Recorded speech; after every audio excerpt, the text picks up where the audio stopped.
I destroyed my son's marriage on purpose. And if you ask me if I would do it again, the answer is yes, in a heartbeat. My name, well, that doesn't matter. What matters is that I'm 56, I've been a widow for 8 years, and Peter is my only son, my baby, my reason for living after his father died. I raised that boy alone from the time he was 13. I gave him everything. Private schools and trips abroad. I worked double shifts. I sacrificed my own life just so he could have the best. And then he met her, Mary. But everyone just calls me the mother-in-law. Look, I tried to like her. I swear I did. But from day one, I saw it. She wasn't good enough for my son. She was common, a public school teacher, making peanuts, simple family from the countryside. She didn't have that posture, that elegance. Peter deserved more. He was a doctor, successful, handsome. He could have had any woman he wanted, and he chose her. When they started dating, she tried so hard to impress me, bringing little gifts, asking if I needed anything, complimenting my cooking. That desperate little act of someone trying to buy approval. I was polite. I always am. But cold, I wasn't going to pretend I was happy with that choice. Peter started fighting with me. Mom, you don't give her a chance. You don't talk to her. You don't include her. I always said the same thing. Honey, I just want what's best for you, and I know you better than anyone. Have you ever felt that? When you physically see that someone isn't good enough for the person you love? They got married, even with my hesitation.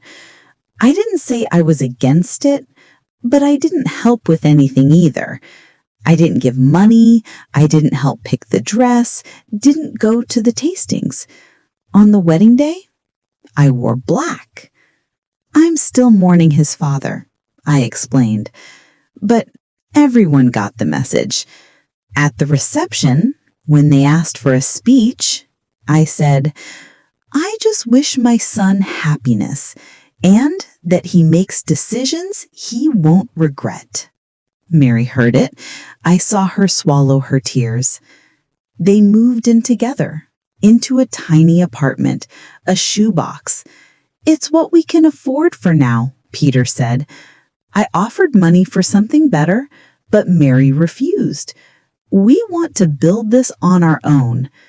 Stupid pride. That's when my plan started. It wasn't conscious at first, you understand. It was instinct, maternal protection. I called Peter every day, multiple times. Son, did you eat well? You look tired. Is she not taking care of you properly? On weekends, I invented emergencies. Son, the sink is clogged. Can you come over? Honey, I'm feeling dizzy. Can you stay with me today? And he went. He always went, because he's a good boy. Mary complained. Peter, it was our only day off together. Can't your mother call a plumber? And I heard him defend me. It's my mom. She's all alone. I'm not going to abandon her. But don't judge me yet. I started showing up at their place unannounced. Oh, I was just in the neighborhood, brought some food for Peter, always for Peter, never for her. I'd walk in, reorganize things. Son, this cupboard is a mess. Let me fix it the right way. And I'd change everything. Mary would come out of the kitchen looking like she was counting to 10. You really don't need to. It's no trouble at all, dear, I'd smile. I've known Peter since he was a baby. I know how he likes things. I had a key to their apartment. For emergencies, I said, but I used it to go in while they were at work. I left food in the fridge, changed the towels, touched her things. Mary snapped one day. Peter, I can't take it anymore. Your mother is practically living here. She comes in, touches our stuff, treats me like I'm invisible. She just wants to help, he defended. Always defended. She wants to get me out of here, she screamed. And you don't see it. I heard that fight. I was in their bedroom, organizing the drawers, and I knew she was right. The final straw was Peter's birthday. I organized a party at my house, invited the whole family, his friends, co-workers. I didn't consult Mary, didn't even tell her. When Peter got home and told her, she exploded. Your birthday? And I wasn't consulted? I am your wife. Mom just wanted to make it a surprise, he murmured. Your mother wants to erase me from your life. And you let her. On the day of the party, Mary didn't come. Said she had a migraine. I made sure to mention it to everyone. Oh, Mary couldn't make it. Poor thing, always with these headaches. Peter is so worried. I planted the seed. Marriage isn't easy, is it? She's very sensitive. 3 months later, Peter showed up at my house. Alone, eyes red. We broke up, Mom. What do you mean, son? What happened? She said I have to choose. That either I set boundaries with you or she leaves. Pause. I couldn't do it, Mom. I can't abandon you. Guys, I won. Mary moved out in 2 weeks, took her stuff and vanished, blocked Peter on everything. He was devastated, cried for months, lost weight, barely slept. And me? I took care of him, cooked for him, stayed up late talking.